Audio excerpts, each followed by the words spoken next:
Alright, Volatile Dead Crit Inquisitor build guide. Let's go. We've got us a map. We're tossing it in. We're going to show you the build and I'll tell you exactly what's going on. So this build is using the new skill gem Volatile Dead. It has a pretty big emphasis on boss killing as opposed to pure clear speed. Although it does map quite well, it's just not the fastest build around. And this character kind of happened by chance. I didn't really know what I was doing when I made it, but it's turned into one of, if not the strongest character that I have played since the double dipping nerfs. So for those of you who have not seen Volatile Dead yet, the way it works is similar to Detonate Dead. It does a little corpse explosion with damage based off the monster's life.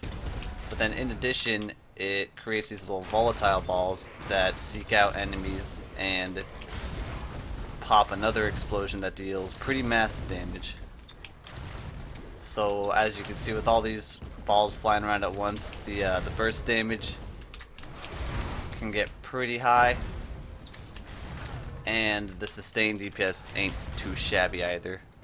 Especially when it comes to bosses, since we are playing an Inquisitor and we can ignore all of their high resistances.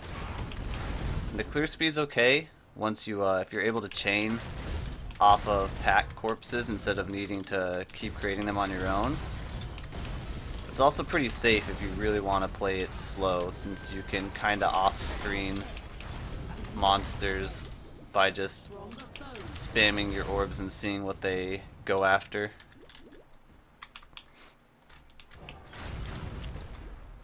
This character that I'm playing right now is, I would say somewhat decked out for how early we are in the league, but the build still does a hell of a lot of damage even on budget gear when compared to most other builds. So as we get to the boss here for this map, I think I'll let the boss DPS kind of just speak for itself.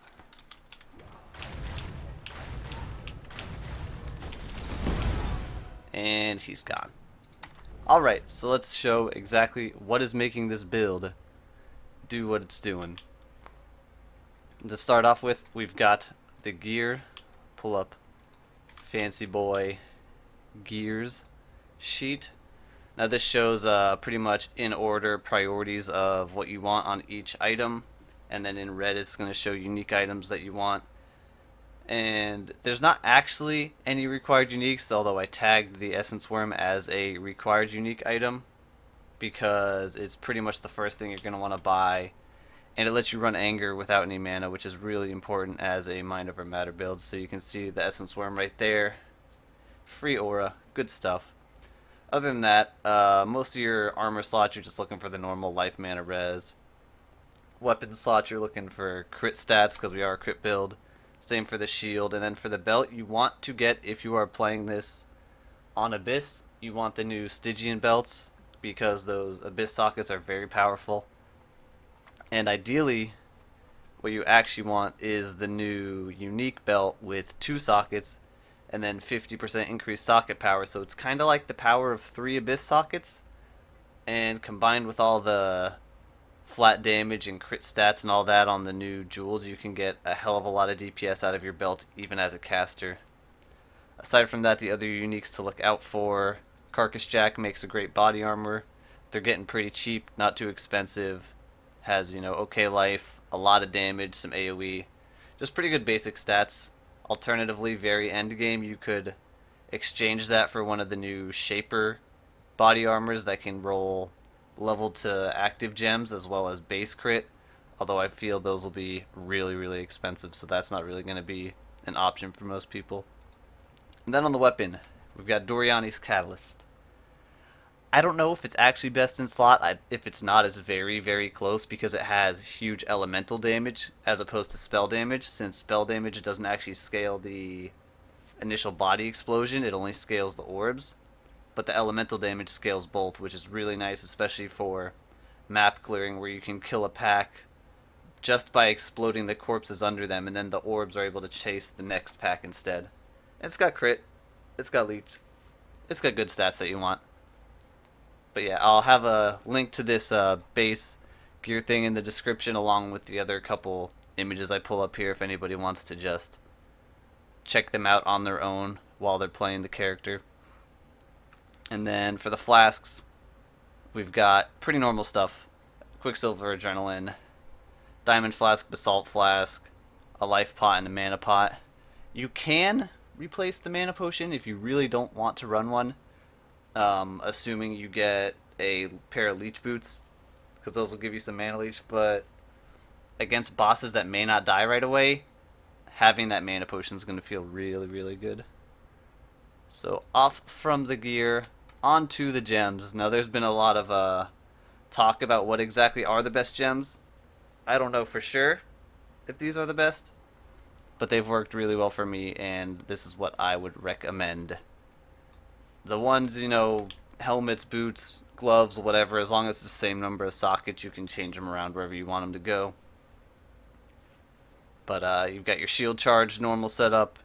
You've got in your body armor the Volatile Dead, LE Focus, top priority, Spell Echo, increased crit strikes, AoE, controlled destruction on the 6th link.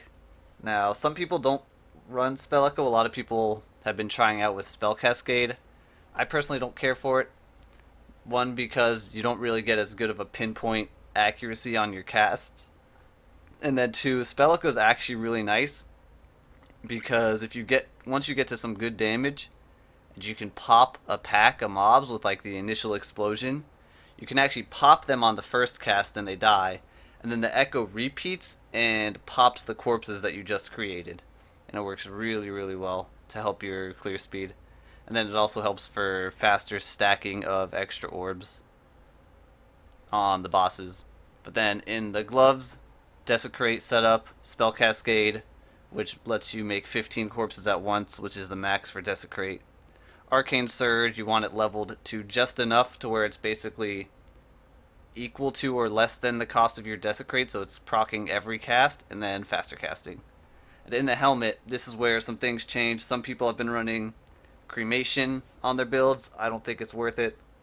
I would rather have the Unearthed Totem, which gives you a very high count of corpses per second against single targets when your Desecrate runs out of charge and you're waiting on the cooldown. And I think all those extra corpses are going to give you a much higher DPS boost than what a Cremation is going to give you. And then in the boots, we got the cast and damage taken.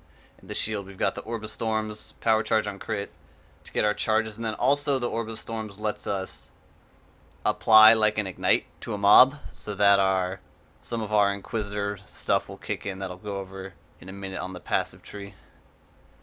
Now for the passive tree, pretty basic crit fire stuff, nothing too out of the ordinary.